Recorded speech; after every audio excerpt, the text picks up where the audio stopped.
Hey guys, just wanted to talk about the new Saboteur changes. Um, I hear a lot of things about, you know, Saboteur is dead, Seismic Trap is dead. I don't entirely agree with that. It is dead. Chunk of it is dead. It fall off. It fell off. It died. Yes, but it's not completely dead. Um, this is just the Poison Seismic Track build that I was playing for Sanctum League. As you can see, it turned out very well. I hit 98 and a half. I was trying to push 100. I have this dagger switch for bosses that I just kept on me with the same exact gem setup. Don't ask. It was just easier for me. I don't care about efficiency. Anyways, um, so the changes to Saboteur. So unfortunately, we don't have the 50% cooldown recovery from chain reaction anymore, but we do have 30% cooldown recovery from like clockwork. So that's just a flat up loss. You lose 20% cooldown recovery, which means you essentially lose all that damage. Um, but the only upside from that is like clockwork gives nearby enemies 10% reduced cooldown recovery, and so I guess that's like another defense. So you lose offense for a little bit of extra defense. So I mean that coupled with Born in the Shadows, the current Born in the Shadows, which is unchanged, which is a good thing. Um, you have 10% reduced cooldown recovery and 50% reduced damage taken from blinded enemies, and nearby enemies are all blinded. So essentially, anybody near you is doing more than 15% like reduced damage. Um, at least I don't know. I don't know exactly what 10% reduced recovery rate, cooldown recovery rate means in terms of like straight up how much reduced damage is it. Of course, it's different for each monster. Not all monsters the same. The 50% reduced damage taken from blinded enemies applies to all monsters near you that can be blinded. Um, but so now you have basically less damage and slightly more survivability with coupled with Pyromaniac. So Born in the Shadows, Pyromaniac, like Clockwork, and Chain Reaction is basically what you're going to be doing if you're still going to go Poison Seismic Track. Which is, honestly, it's still viable. The only problem is Devouring Diadem has also been nerfed the drop rate, so it's definitely gonna cost a couple divine or a few divine to get your hands on that. So what that means is you're just gonna be farming with a different helmet, and you're gonna have to go Eldritch Battery for now. And the problem with that is, Devouring Diadem gave well, two things for our build. Well, three things. One, it gave us Eldritch Battery.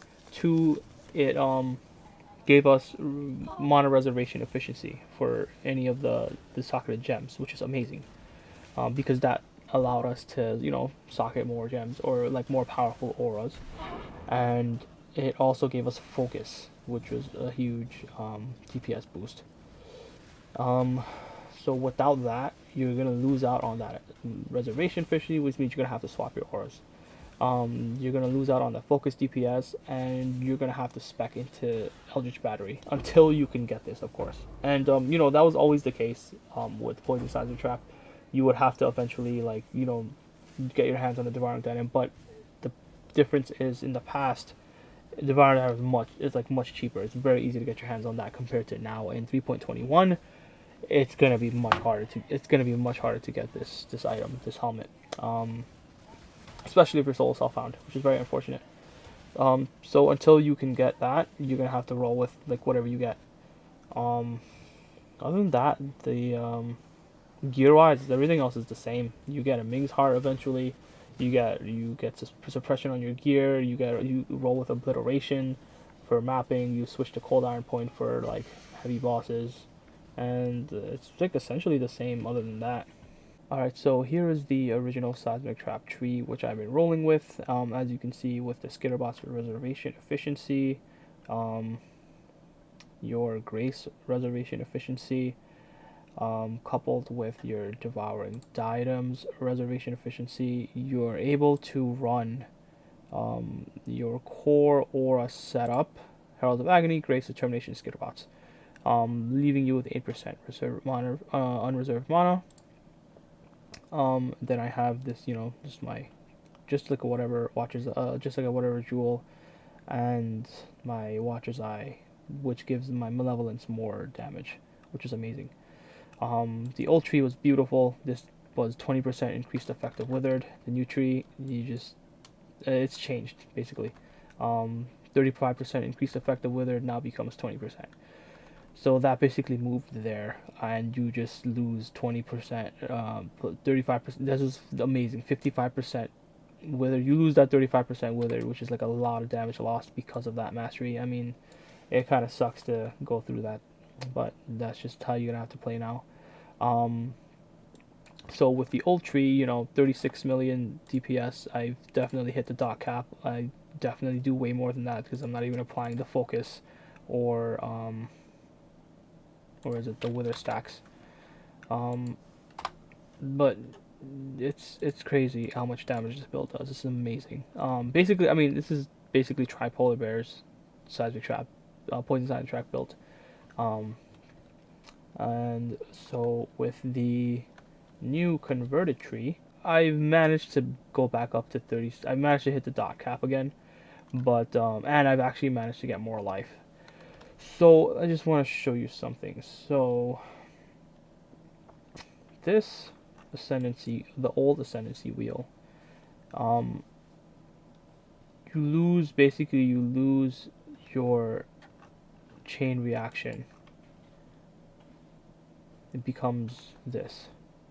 You lose that 50% cooldown recovery, and you get like clockwork. So without chain reactions, cooldown recovery, and without perfect crime, DPS goes down significantly to 22 million. But without those two ascendancies, if you factor focus, look at that. Insane. It's about 10 million DPS right there. And if you factor withered, back to dot cap. So just how much damage does this build do? I have no idea. Please tell me, someone tell me. I have no idea. So there was a difference in the masteries as well. So the old one had increased poison duration, which was really nice for bossing. But the new ones, it doesn't have that. It's just gone. So the old tree also had this nice little defensive mastery here. 50% reduce extra damage from suppressed critical strikes. We have 100% chance to suppress spells.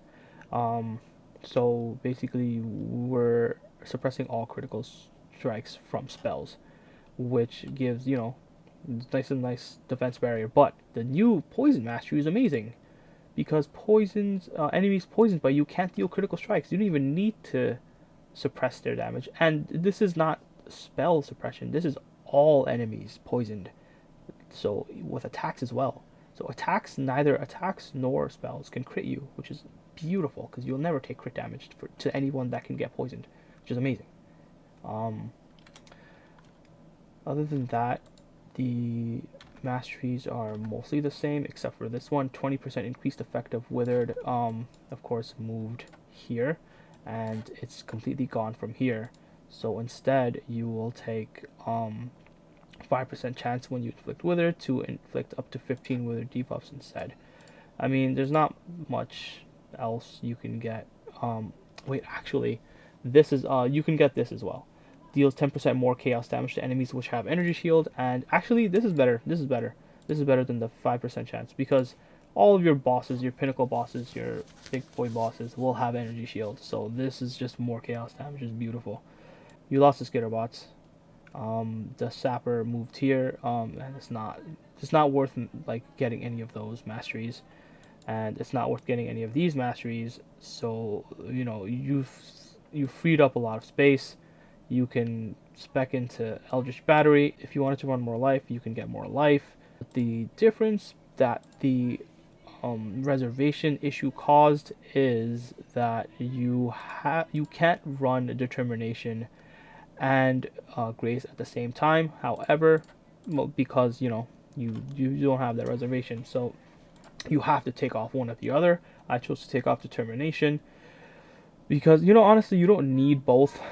So instead, I opted to go for Herald of Purity to increase our damage more, and plus it lets us. It's fine, it works, and we're still hitting the dot cap or whatever. listen, this build still works. I promise you, it still works. I'm probably not gonna play it because I kind of been playing Poison Seismic Traps for the last 3 leagues, and I kind of want to try something else. But you know, with the same gear, Cold Iron Point, Skin of the Lords, just make sure you have a crappy, have the Impaler, annoying there. Making sure you have a crappy one, and Devouring Diadem, very hard to get now. Makes hard. If you can get all of this stuff, you will fly smoothly. The only issue is the minus 20% cooldown recovery for throwing traps, or in general.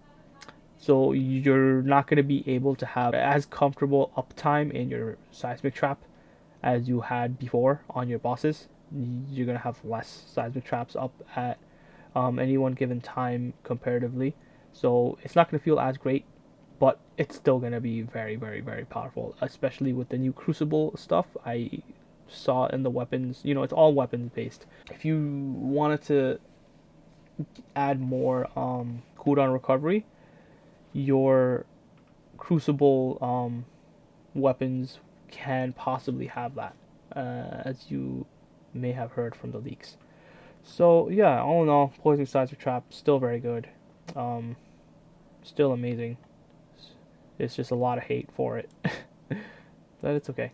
I'm leaning towards playing. I guess I really wanted to try Impending Doom. I really want to try the new Pathfinder because the new Pathfinder seems amazing. Seems amazing. Master Surgeon, the new Master Surgeon. I definitely want to play a poison build. So I was thinking Caustic Arrow. League Start was a bow build because Crucible buffed the hell out of bow builds, and just took a dump on all of the builds, especially for leveling. So I want to level as a Caustic Arrow, most likely, and hopefully try to get into Impending Doom because that seems like hella fun.